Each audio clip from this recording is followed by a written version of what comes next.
Daryl will be taking us on a behind the scenes look at the book 85 Grams, Art Williams, Drug Czar. Before we introduce Daryl, I would just give you a little background on Art Williams. He was born in England and grew up with an abusive father. He joined the British military at a young age, and around the time that he was discharged, he moved to Canada. He first made a claim with the development of the Williams bow. Soon after, he morphed into the mastermind behind the largest synthetic drug cartel in North America. Art eluded the authorities for years until he vanished in a reported plane crash. Tonight, we will focus on the lesser known acts of Art Williams and his antics. At this time, I would like to invite our special guest, Daryl Ashby. Come on. So, Daryl, how did you find out about Art's story? Well, it was big news in the 70s. I was living up north at the time, and in order to stay in touch with Victoria, which was my place of birth, we purchased the Vancouver Sun and the Times Colonist. And in and around the beginning of the 70s, there was all kinds of editorial, large headlines across the top, dealing with Art, his antics, the raids on his property, the people that were arrested and the likes. So that really got my interest twigged. We came back to Victoria in about 74 and decided in the early 80s to take our family up to Forbidden Plateau on the Dayliner, just for the experience of skiing on Forbidden Plateau. As it stopped in Duncan, a couple got on, sat directly in front of us, and the fellow proceeded to tell me about how he had just been released from 2 years as a result of the Art Williams case. Sort of pinged my interest once again, but I just let it slide.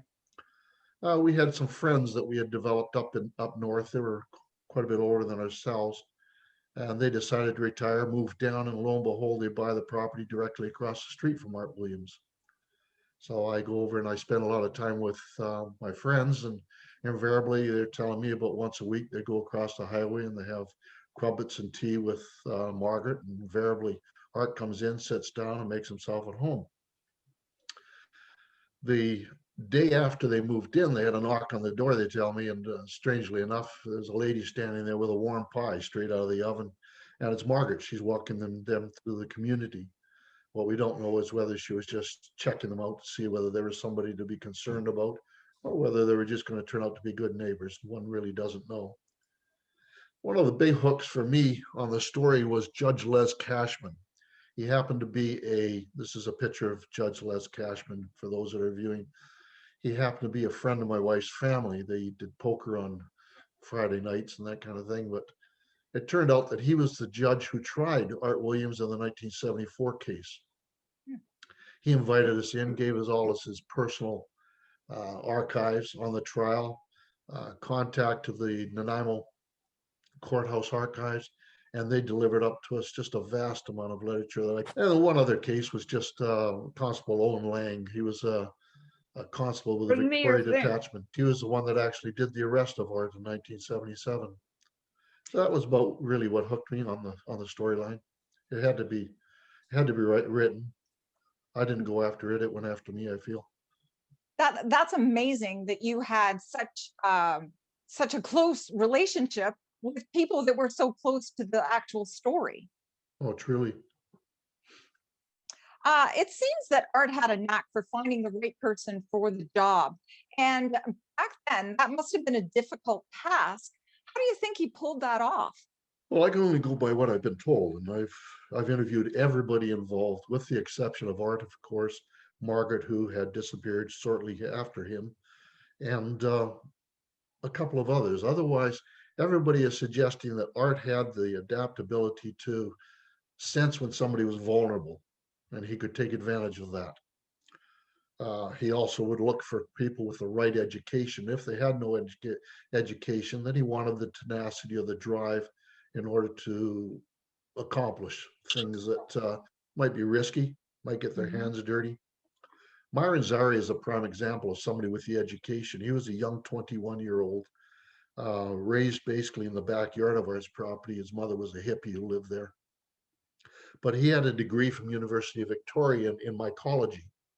And at this particular point in Myron's life, Art Williams had just started the BC Institute of Mycology, had taken down a grant, and he was going to perfect the perfect mushroom, hybrid mushroom that could be raised on rolled up newspaper and human waste, commodity you can find anywhere in the world. And he felt he could feed the world with this knowledge. So Myron was brought in as the head of that, but he soon moved up and was swept up in the movement and was doing other things. Christine Loomis was somebody that didn't have a formal education. This is Christine on the left, Debbie Long on the right. They both were involved with art in the non-criminal sense of the word. Christine came in, had a hunger for knowledge, read insatiably about microorganisms and such, and she went in and basically ran the mycology end of things. Lou Brown, he was a fellow that could build absolutely anything. This is Lou Brown on the front, Christine Loomis again on the back. There were a couple at the time, just so you know. That'll stop the whispering in the background. He built this motorcycle out of parts, scrap that was on Art's yard. And when it no longer served a purpose, he built a little go-kart out of it for Shirley Ferguson's son. But he could do absolutely anything, and he wasn't afraid of getting his hands dirty. He was an ingenious individual. Terry Quinn was another fellow.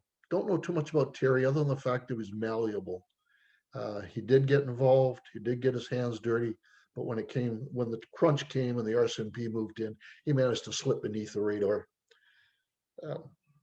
There was a need for the ability to look through Art's lens. Art was very anti-authoritarian, and if the people that worked with him felt the same way, then they got along well.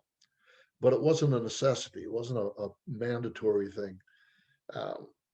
Dale Elliott was somebody that, as Dale on the right-hand side while he's serving time, and William Head serving time as a result of Art Williams. But Dale had a history with the RCMP already before he ever met Art. He was hooked up with the 101 Knights, which ran the island up and down and the Sunshine Coast. They had pretty well chased off every other biker group. The Mafia got chased out, believe it or not. They were a composition of Victoria. And they became the distribution network, the primary distribution network for Art. Dale brought them to the table. Dale wasn't afraid to get his hands dirty.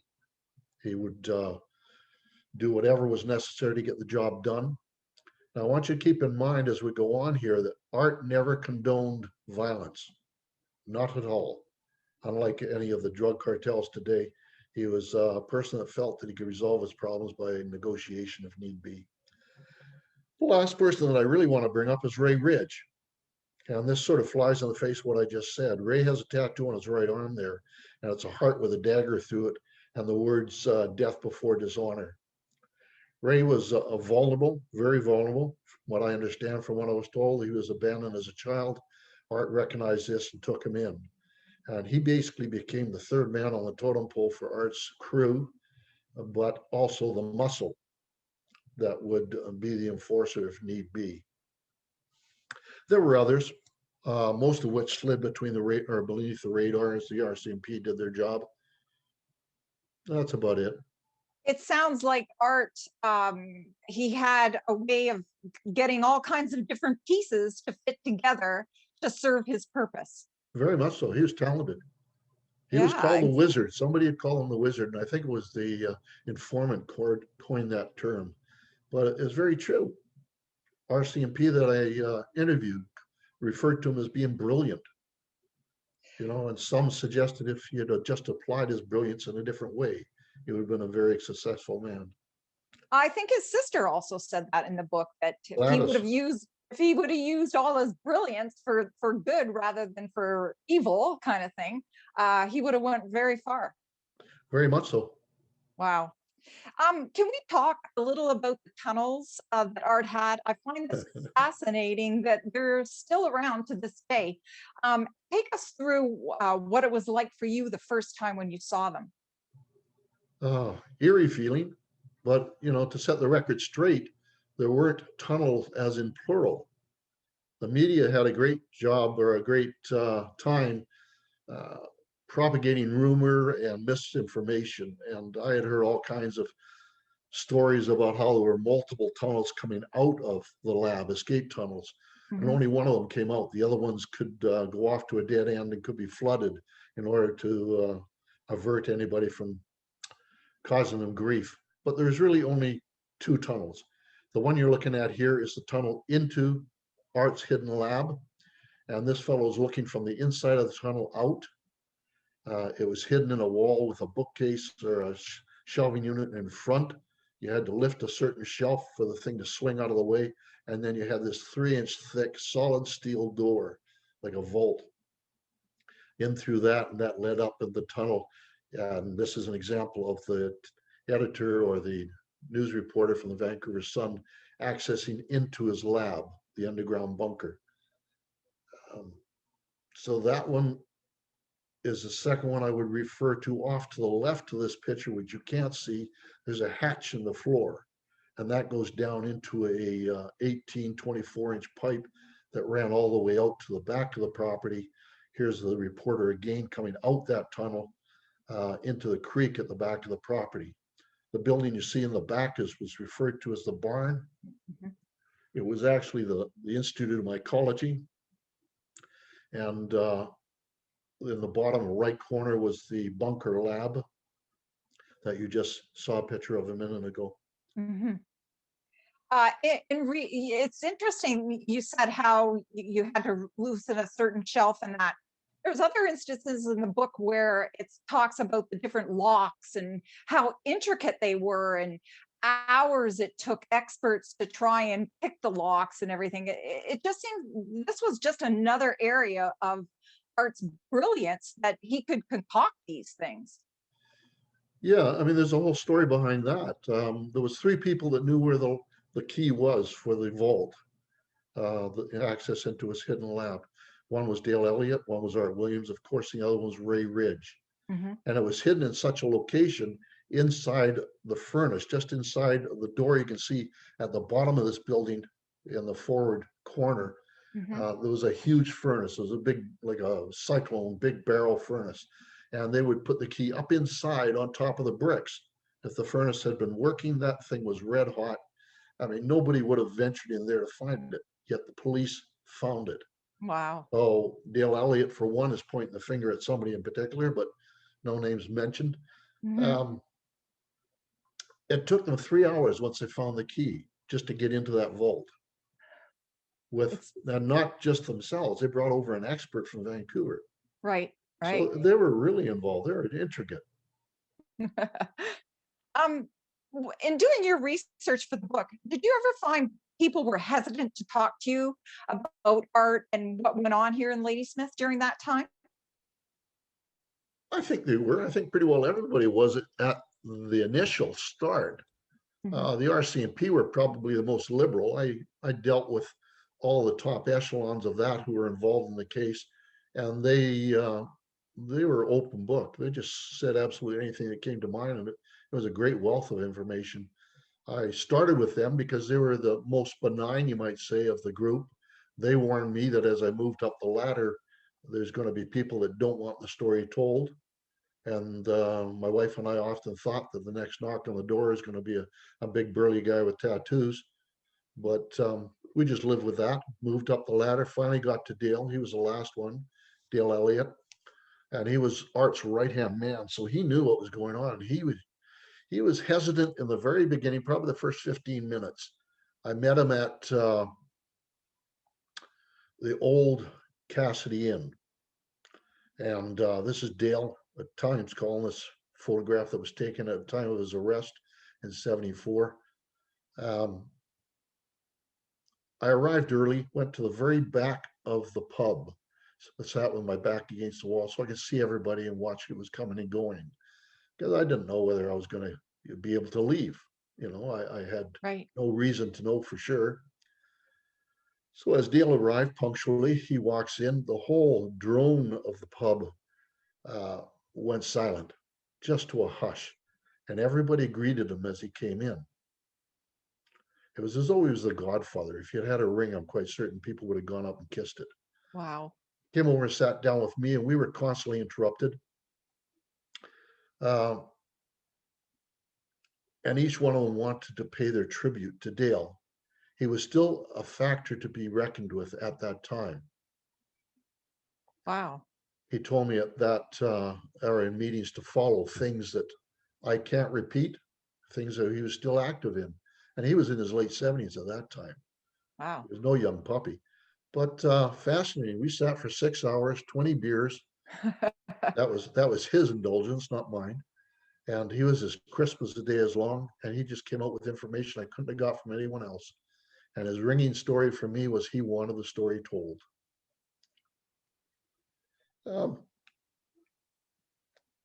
Shirley Ferguson probably was the lady with the most resistance. She was tight-lipped, got a little bit of information, but it was basically more just her relationship with art. She wouldn't get into anything else. And I was suspect that she was either fearful of consequences for saying something that could come back to bite her by the authorities, or something that could cause her grief from those that were still involved in the industry. And in the end, I basically sensed it was the latter. Mm-hmm. She was being very cautious, still cautious to this day. I've attempted to get together with her a few times, but she'd rather not. Um, Pretty well everybody else was just an open book. That's very interesting. You know, I can see from a woman's point of view, knowing that there are still players around in this area that, you know, if all of a sudden you start telling stories or tales that perhaps nobody else wanted, you could possibly get that knock on the door. Well, precisely. And she was in thick with the person that took over after Art and Dale. Mm, So, yeah, you know, she wasn't, her hands weren't necessarily clean. They weren't dirty, but, you know, she had reasons to watch herself. exactly. Art was a brilliant man. And in the book, there are numerous examples of his appetite for knowledge. What do you think it was his biggest achievement? I think the one that's known most by anybody is the bow, the Mhm. Williams bow. He had a fantasy for bows long before he came to the island, would compete, and felt that what was on the market could be improved on. So he designed the Williams bow. It's a recurve, studied historical equipment from back in the primeval days, and started putting out competition to the point where his bow was beating everybody else, even the big companies south of the border. He was a global enterprise that could be reckoned with. Producer getting more requests to produce than he could actually manage. This is some of his literature. He developed an indoor shooting range for archery. This is it. And very much like the pistol ranges today, where the target comes to you rather than you go to the target. And he marketed that, patented this, brilliance once again. Mhm. Um, he created a gel cap machine. The feds were trying to put tighten the noose on this type of drug hitting the market because it was done in the small capsules that you can see today. They're number 4 capsules, and Art was buying them in bulk, and then the feds shut him down. He could only get a small amount at a time. So he was going to produce his own gel cap machine and therefore not have any limitations. He had it designed, he had it built, he just hadn't got around to the patent yet. The thing that amazes me more than anything else is his oil recovery system. Mhm. He he was more than just a drug czar. I mean, this man was brilliant. He had built this particular machine, and whereas the standard of the day was recovering oil water or ocean contaminated water to the point of 50 parts per million. That'd be 50 parts of oil per million parts of water. He had managed to bring his system online to bring that down to 10 parts per million. It was unheard of. He took it along with Myron Zari down to the Parliament buildings on a given day. This is written up in the Times Colonist if somebody wants to research it. Fascinating article. And put on a demonstration. Had a 45-gallon drum of fresh water, poured in a gallon of crude, ran it through a system, and had a gallon of crude left over at the end. He completely, by every all apparent means, resurfaced or recycled the oil that was in the water. Wow. To demonstrate how efficient he was, turned around and dipped a glass into the 45-gallon drum and drank it in front of the MLAs just to prove his point. This had been patented, as you can see from the office stamp on it. He probably could have retired a millionaire just off this alone. Wow. And that again brings out the brilliance. Who back then even thought about like he's, in my opinion, he's just like a regular Joe. Who thought about getting a patent for anything? Yeah, well, you remember his picture at the beginning of this evening, standing in front of his house on West Down Road with a sweater on and I mean, just Yeah. looked like a geek next door. He was an unassuming gentleman that you could pass on the road, no problem. Very much so. You had mentioned to this day, you're still getting stories from people. Do you think that this is because of the book coming out and the stories that are coming to life? Do you think that people are just now starting to remember more, or do they think it's safe now to come out and say? I think it's a little bit of each. The book is definitely contributing towards people's memory. I have a Facebook site. It's entitled Art Williams MDA King of Ladysmith, and that's generating quite a bit of interest. I had a fellow contact me in Duncan, and he wanted to talk to me. He felt it was quite urgent, so I drove in and sat down and proceeded to tell me that he was witness to a 45-gallon drum of acid being kicked over with Margaret's remains in them. Oh my. Didn't want to be quoted, so his name will never be mentioned. I had other people that were witness to event. I had a fellow that lives in Qualicum, and he was working on Hudson Island. And Hudson Island is a little small island off of Thetis or off of Ladysmith area that Art used to fly in and out of. That's the strip you can see. It's got a dog's leg at the end, and it's not for a novice pilot. The embedded informant in Art's situation had got himself a plane, and he landed on the island and crashed. The remains of the plane are still there. They went down, hit a rut, did a complete 90 straight into the trees, sheared both wings off, but the guys managed to walk away. But anyways, the long and the short of it is this fellow was working there, and there was a lady that was renting a cabin alongside the airstrip. And late at night, a small Cessna came in, landed, and turned around at the far end, and then quieted down. Now you have to keep in mind that Art disappeared November 30, 1977 at 9:15 at night. It was dark. This lady woke up in the morning, the plane wasn't there. She went and contacted Ernst, which was a hermit that owned the island, and the two of them went down to the beach, and the beach had been raked as though there was something dragged across it and somebody wanted to cover up the evidence. Wow. Theory with this fellow in particular is that the plane was towed out to deep water and sunk. I don't know if there's any truth to it or not, but as a result of the book and the website or Facebook site, there's people coming forward and they want to go down and see. So we may have more information on that in due course. Myron Zeri vanished. Let me deal with this photograph first. One fellow came forward and brought a whole bunch of stationery. This John Garfield, can't read the last word, but anyways, it's acceptance. Acceptance is a company, a phony company that Art had created in order to do business that would avoid the observance of the RCMP. So he would bring in his chemical equipment, his chemicals under John Garside. He would do literature through John Garside, and the police never ever tipped up on it. Oh, wow. I have a couple of Canada Post certificates with John Garside on showing Art's receipt of it. West Down Farms was another company that put together to control the land on which he lived. And the one on behind is the BC Institute of Mycology. I had never seen these pieces of stationery, never knew they existed. These have never been used. They were in pristine shape. And this fellow contacted me as a result of the Facebook site. and provided me with copies, which I thought was absolutely heroic. I loved it. Oh, for sure.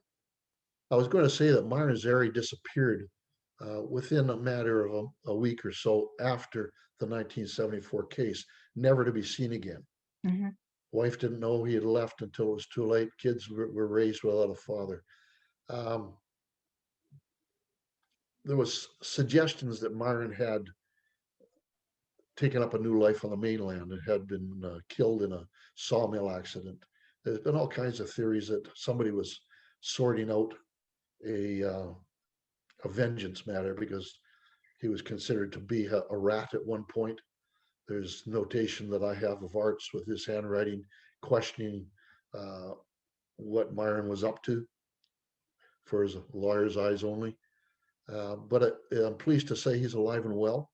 Mhm. His son has managed to reconnect with him, and they have a relationship. His son has been contacting me to find out Myron's involvement with art, because Myron won't talk about it. He won't say a thing related to that time in his life. Wow. Even today, 40 years later, it's not something he wants to talk about. Dale Elliott's extended family, I've got his grandchildren hooking up through the Facebook site, and Mhm. they're fascinated with art. They consider him to be sort of an icon, a Robin Hood modern day. Art Williams' nephew is the same. So a number of people that just Mhm. seem to be coming out of the woodwork for various means. So fascinating information that they bring. You bring to life some very good points.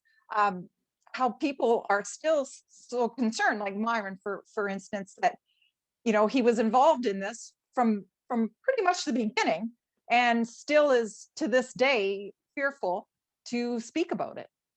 I'm not sure if he's fearful or he's just got some bad memories. And Oh, I think it could be the latter. I okay. think this is a period in time he's not proud of. Hmm. It's a period in time that he doesn't want to relive, especially with his family. Hmm. And if indeed he had happened to have said too much to the authorities, which garnered his freedom, he's not necessarily going to want to bring that to light. Yeah, exactly. Now, this part of society have long memories. Absolutely. Yeah. To me, it seems like the police were always one or two steps behind art. How did he manage to do that, considering it was back in the 60s and 70s, and the technology wasn't the same as the way it is right now? Well, I don't think they would have twigged into it if it hadn't been for the drug enforcement across the border. They had sent a message to Toronto RCMP headquarters advising them that somebody under the guise of the BC Institute of Mycology was purchasing large amounts of, I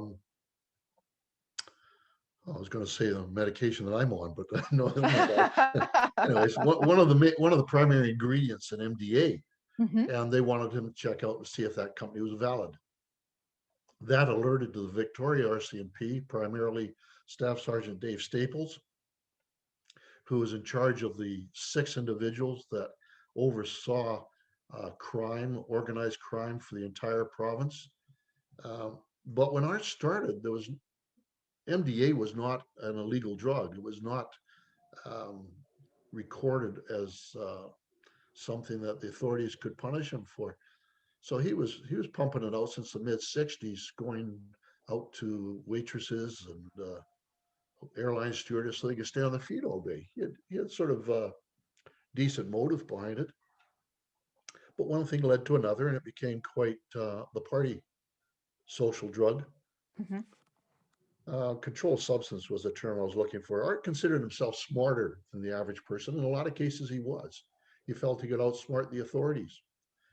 He had an individual friend in Ladysmith who was part of the volunteer fire department, and they would socialize in the basement of the RCMP headquarters because they didn't have a facility of their own. Mhm. And as he would do so, the RCMP were involved. They would socialize with them. When they finally last one passed out, he would go upstairs and rifle through the files and gain all kinds of information that would help Art. Unreal. Art purchased 12 scanners. These are the old crystal radio scanners. He had Mhm. 6 of himself. D.L. Elliott had 6. They had them in their cars and in their labs, in their house. And they were tuned into every frequency, every police frequency on the island, whether it was the city of Victoria or the RCMP in Nanaimo. Wow. And they also had the lower mainland dialed in. So they knew what was coming down. In one particular case, they knew there was going to be a raid on this day, 7 o'clock in the morning. So Art went out the evening prior with his backhoe and dug a trench across his driveway, laid a bunch of blasting wire in the bottom of the driveway, sprinkled a little dirt on top so it looked like everything was normal. The police come screaming up West Down Road. Art's sitting on his porch, waiting for them to arrive. They turn into the driveway and jam on the brakes for fear of going into this hole, jump out, went to jump the ditch. Art yells down, "I don't think that'd be a good idea for you." And they look up, and here he is with his hand on an old-fashioned dynamite plunger. They just turned around, climbed back in the car and left. That raid didn't happen. Wow. He had trip wires around his property. He could tell when people came onto his property without authorization. He was just plumb experienced. He maintained a journal, and in that journal, he recorded every activity that those in his crew participated in. And the threat was, if you go against me, I'll take you down. He was going to hold them responsible as well as himself. So nobody was about to take advantage of him. The cops had insinuated an informant into his ranks. This is the fellow here. His code name is E752. And here you see him in his retirement, enjoying his life off the coast of Central America. And they felt that this man was going to do everything that they were not able to do up until that time. He would wear a recorder just inside the thigh of his pants. But what it turned out to do is, if he was in Art's company and something was being talked about that he felt was not necessarily in Art's best interest, he'd shut the recorder off. So he recorded a whole bunch of gibberish, stuff that really didn't cause Art any harm. In like manner, he would record the RCMP when he was in their company, turn around and play that back to Art. And Art, in his mind, became his mentor. So that didn't work out too well. Went to court anyways. The guy testified in court, and basically he told the judge, it's really not Art that's on trial here, it's the RCMP. And the book is full of examples as to why that would be the case.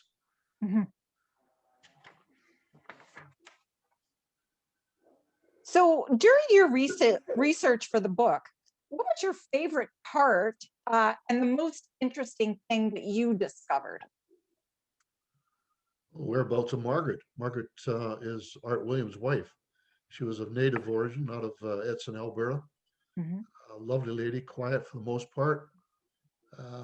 But 18 months after Art disappeared, she disappeared. The RCMP put a fellow in charge who was fairly unlearned at the time, according to Dave Staples, the staff sergeant in charge. He felt that he was the wrong person. He just bungled it from the moment he started. Didn't interview a lot of the primary characters. But as a result of my work, I've found where she is.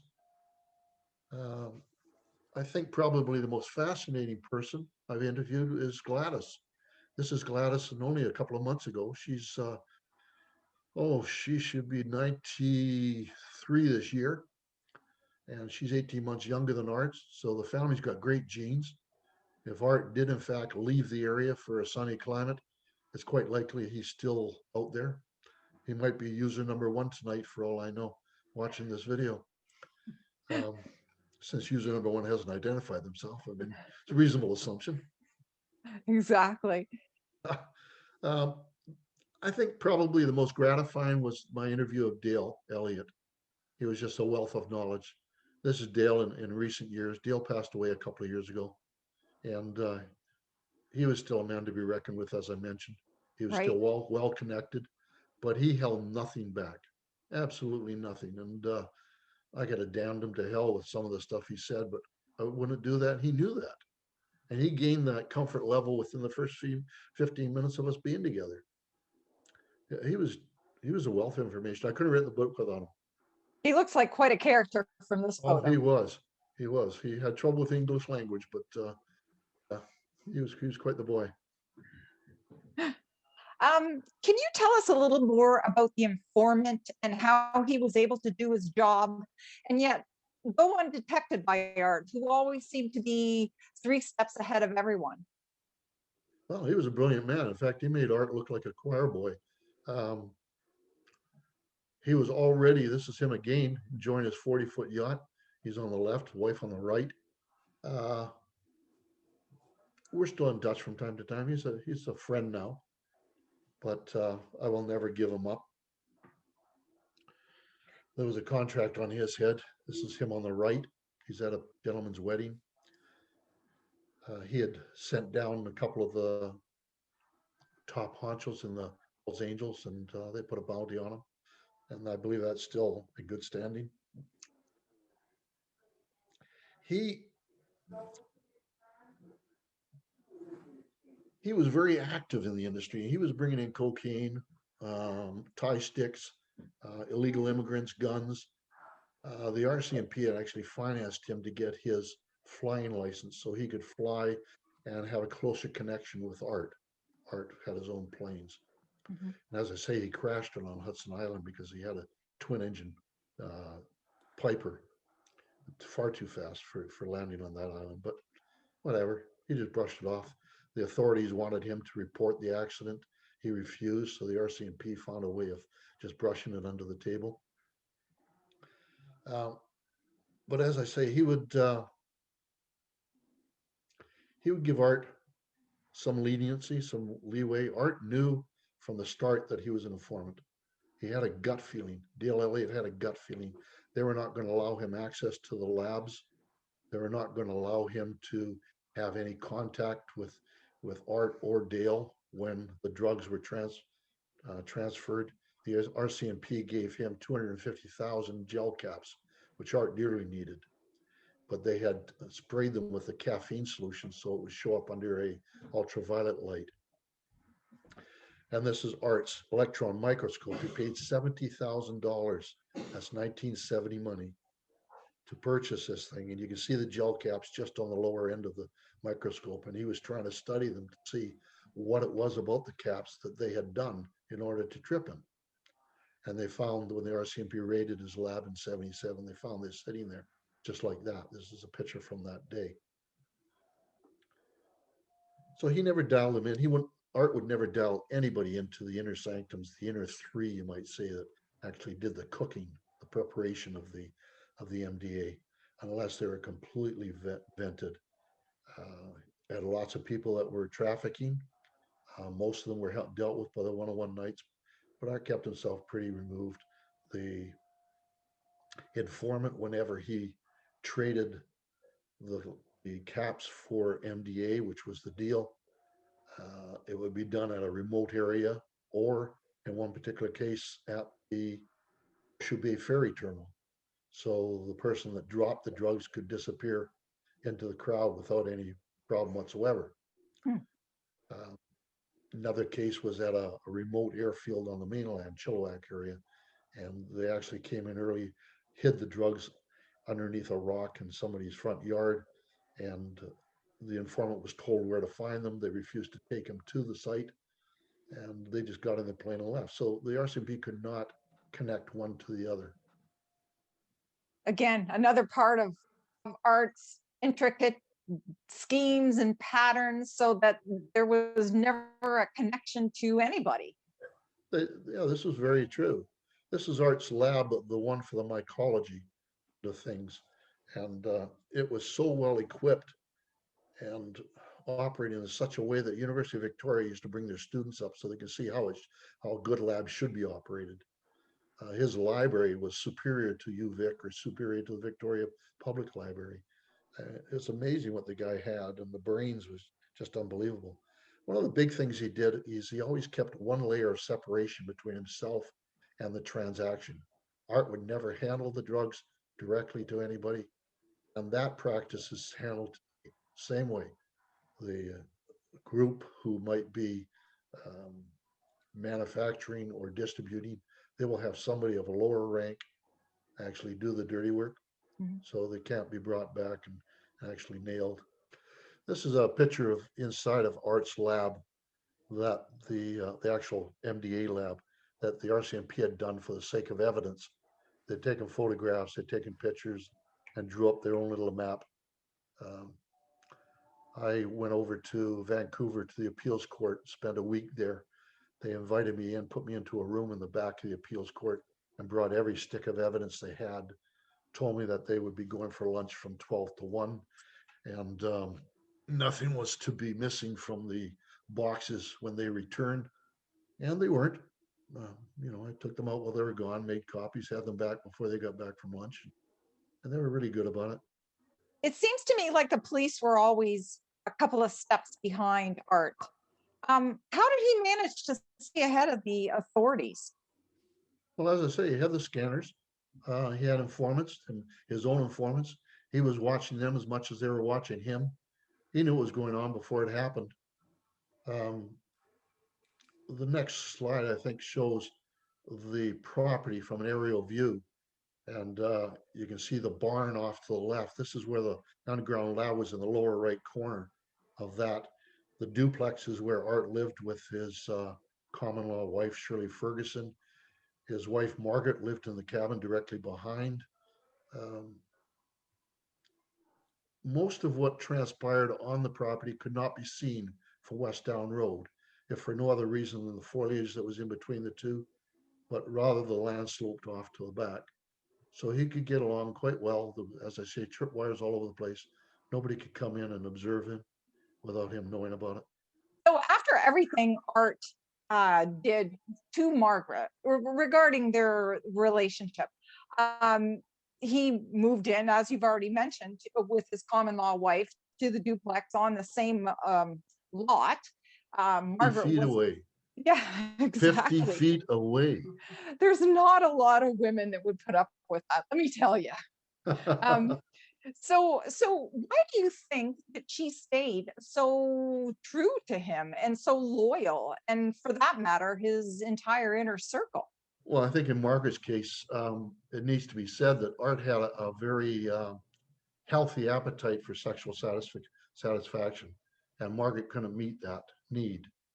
Uh, in the end, that sort of determined that he had to look for it elsewhere.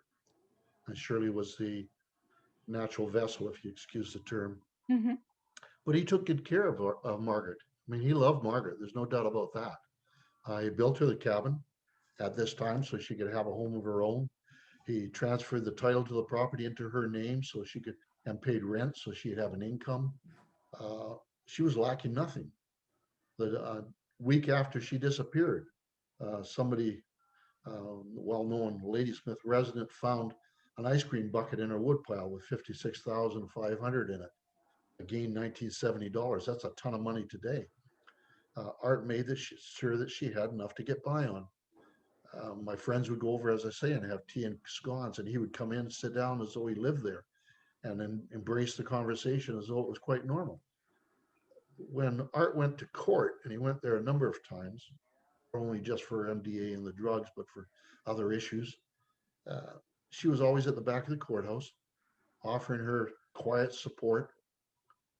Uh, there was a bond there, an absolute bond. He never spoke ill of her. Do you think that Margaret and Art ever got back together after his disappearance? Definitely not. As I Okay. say, I found Margaret. Um, she was murdered for reasons that may be discovered later. Uh, the RCMP, I approached them. They said the file is open, and yet they refused to involve themselves in any new information. I had authority from the landowners to where she's buried to go onto the land and dig her up. I had hired Brenda Clark from University of Victoria, professor of anthropology and archaeology. She was bringing 4 of her students out. We were going to go through it with a fine-tooth comb for any form of evidence whatsoever. Dave Staples came on as a volunteer, Staff Sergeant Dave Staples, the one in charge of Art's case.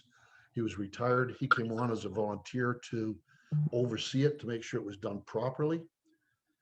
Dave approached the head of E Division in Victoria, and they told him in no uncertain terms, if you do that, and you touch anything that could be construed as evidence, they will charge all of us with tampering with evidence. The following day, I get a call from the owners of the property who have rescinded their invitation to go onto their land.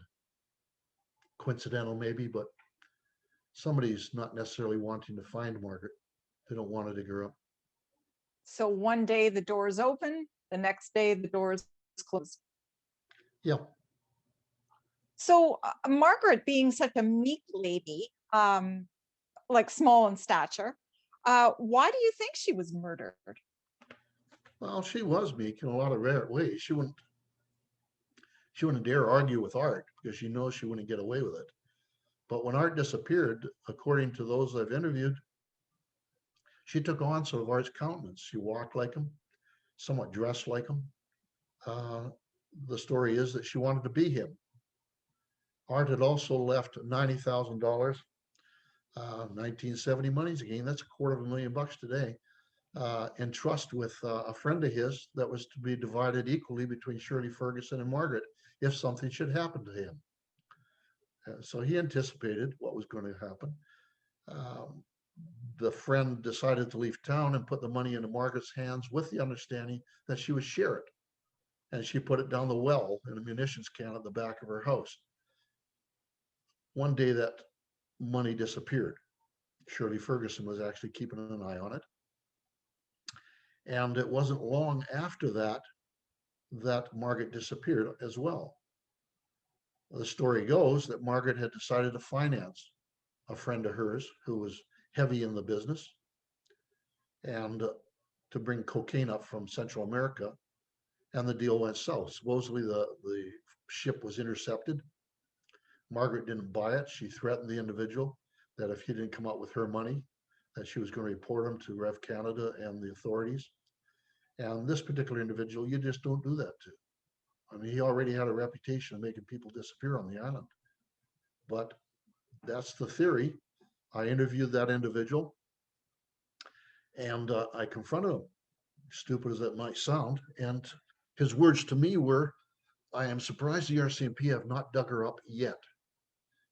Had they probably would find 3 sets of bones. If I say anything more, it will hang me. Those were his precise words. So Wow. that's as good as an admission for me. So That was chilling. Well, yeah, I still get chills thinking about it. I Yeah, would like, exactly. I would like very much to bring closure for the family because she's at least entitled to that. Oh, absolutely. After all this time since you did your research and wrote the book, what do you really think happened to Art and the money? Myself, I'm not really convinced that he went down in that plane crash. This is the picture you're looking at here is basically the crash site. It's in the deepest waters between Vancouver and the island.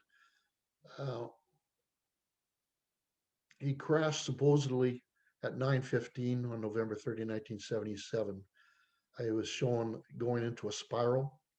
There was a recorded conversation between him and the traffic controller that to the traffic controller appeared to be panic.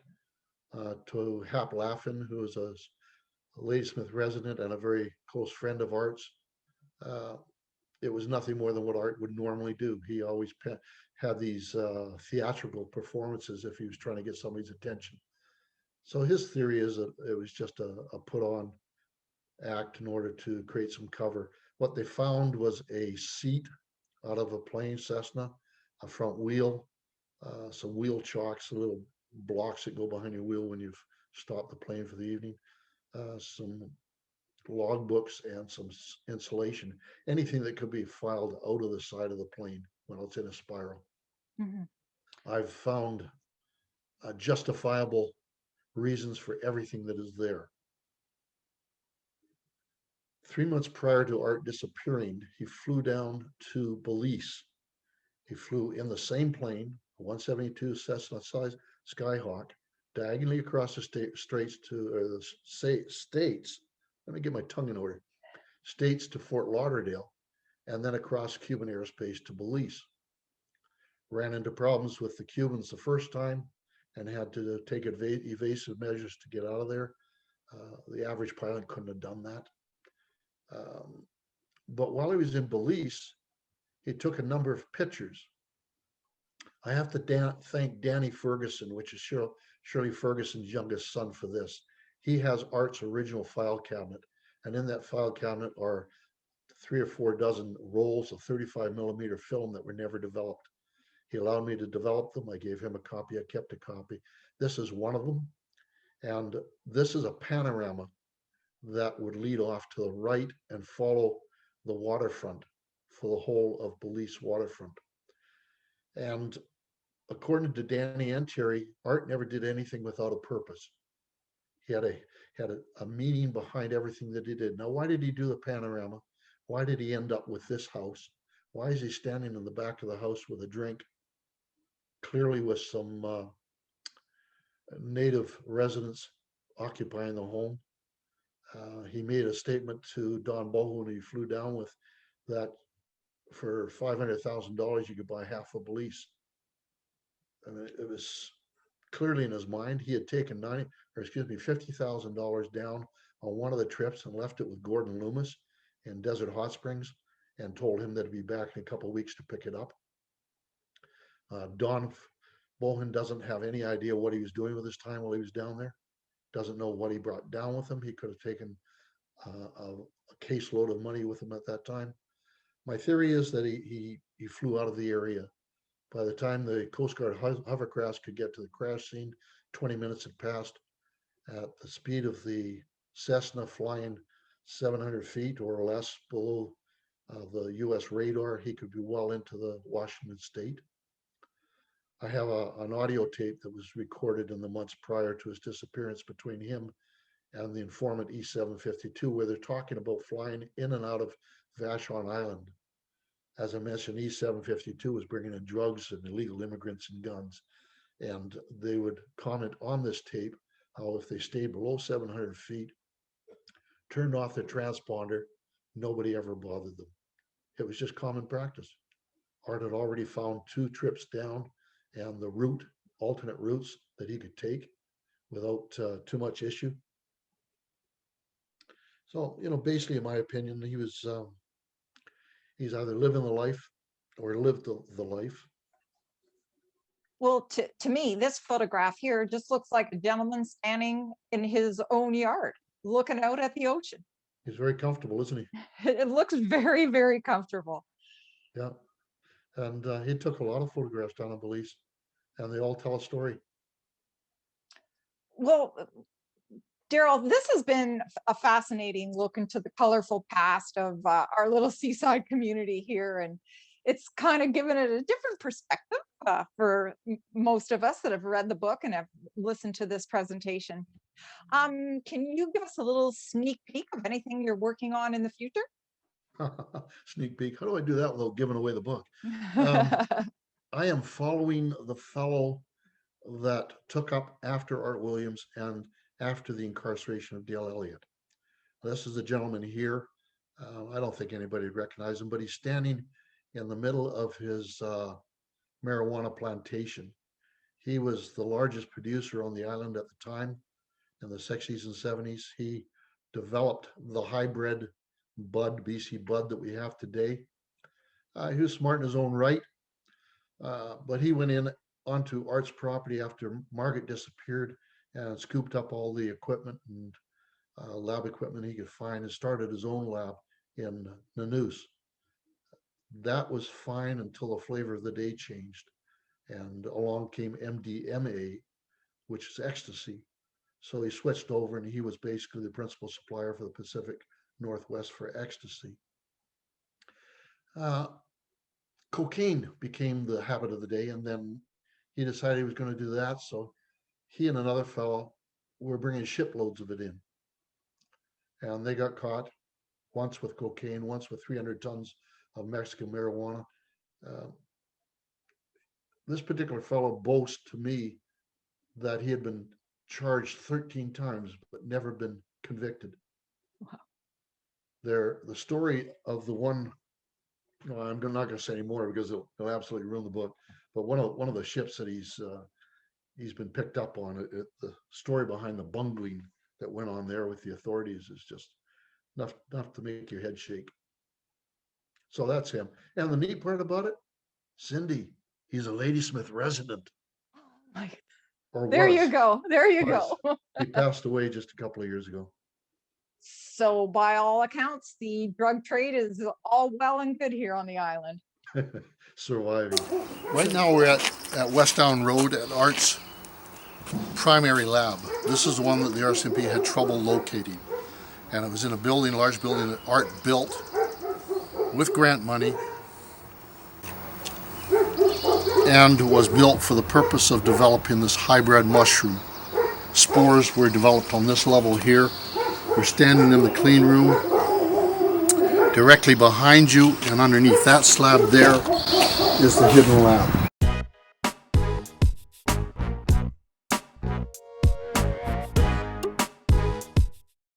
Well, at this time, Rob Johnson, I would like to invite you to come on board with us. Well, while we wait for Rob to fix his technical problems, I just want to take this opportunity to say to Daryl, thank you so much for the presentation. I know myself, I enjoyed reading the book, and the fact that it's right here in our little town, that just made it so cool for me. Just to know this bit of history about Ladysmith. Hi, Cindy. Can I ask a few questions while we're waiting for Rob to get back on? Absolutely.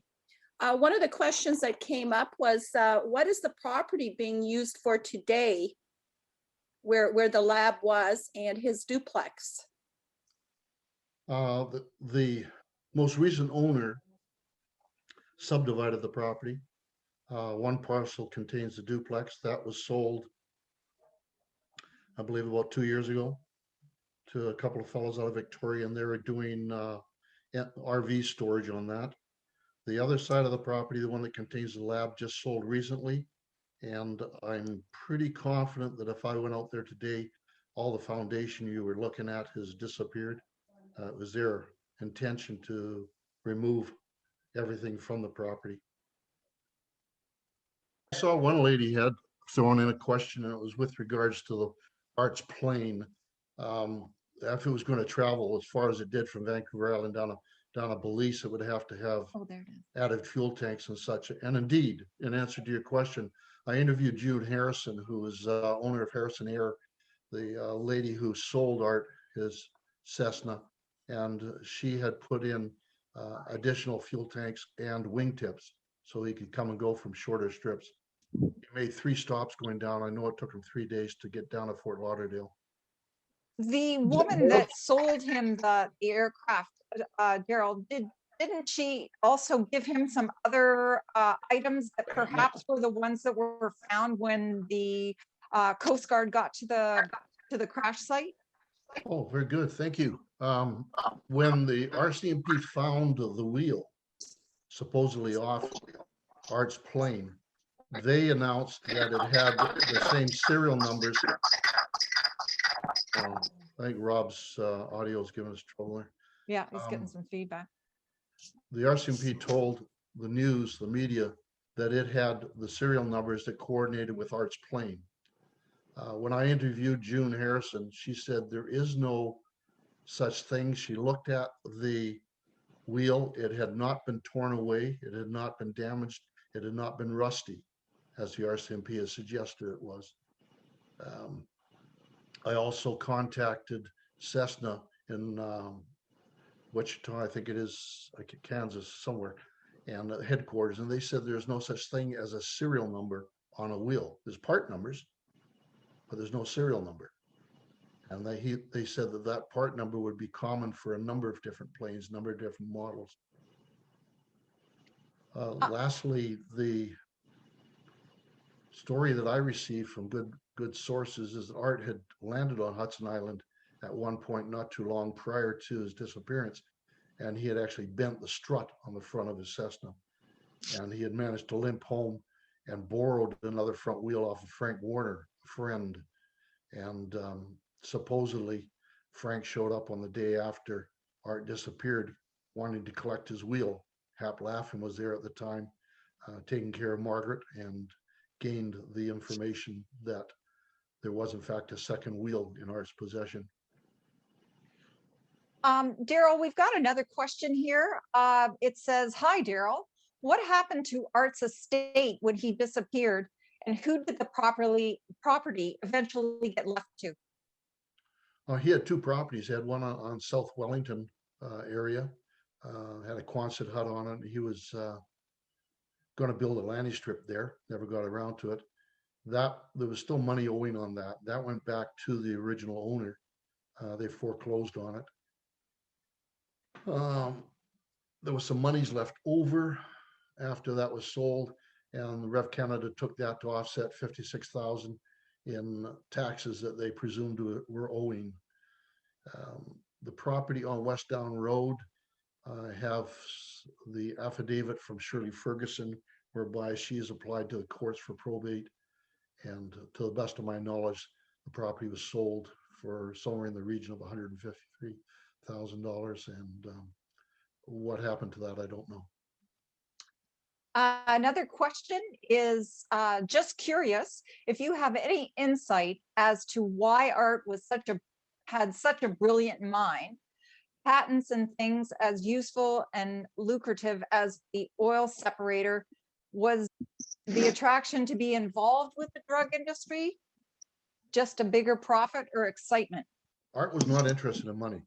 I can tell you that right off the bat. He never lived large. He never lived in a fancy house, never drove a fancy car. He loved his planes, but he limited that to what could be reasonably afforded. The Cessna in particular cost him $13,500, I think it was. Not a big sum of money back then. I think he did it just to get at the authorities. He started it just as a novelty to begin with. But when the authorities were deciding to make it illegal, he decided he was going to prove he could do it anyways. As far as the other inventions and all that kind of stuff, that was his love. But he really liked to be able to do the impossible and make things happen. Like his sister said, if he had just applied himself in a positive way, he could have done wonderful things. Absolutely. Another question, was Art ever diagnosed with anything medically or psychologically, sorry? Not to my knowledge, no. I've never heard of him going to a doctor. I've never seen any evidence of him being tested for anything. I know he was injured twice in the war, but neither of those events would have caused him psychological damage. Well, maybe the bayonet would have. That's a long story, though. Yeah, no, I think he was quite normal. I think he just had a hate on.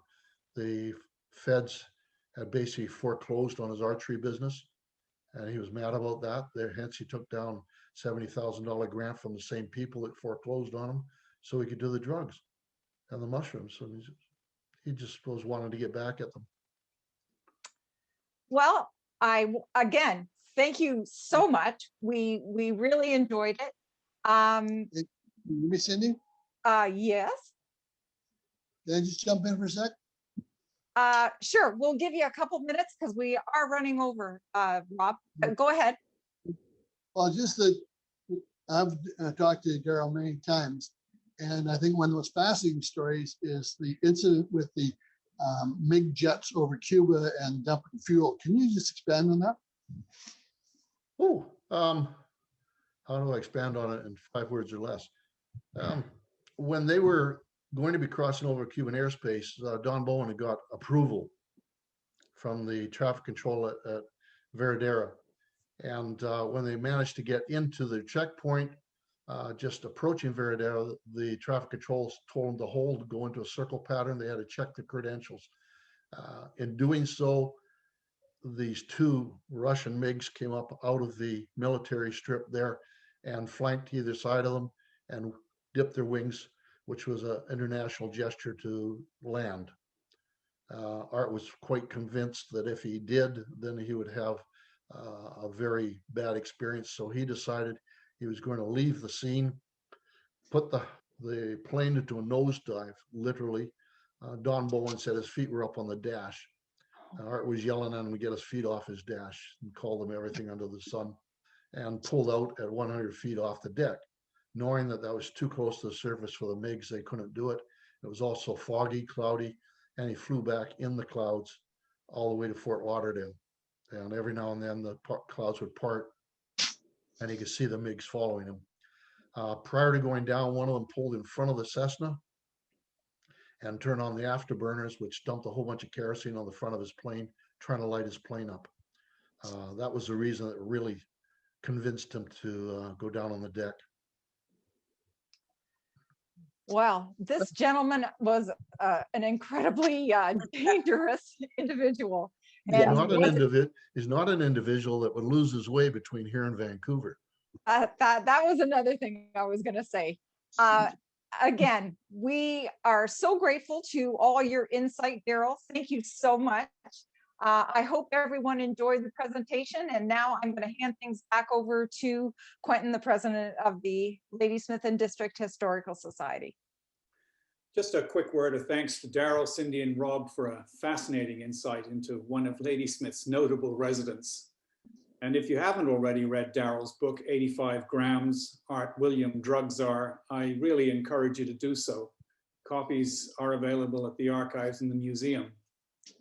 Thanks to you all for participating in this episode of the Ladysmith and District Historical Society's Historically Speaking talk series. We have another talk scheduled for Thursday, April the 15th at 7 p.m. when Rob Johnson will be giving a tell-all about Ladysmith, the person.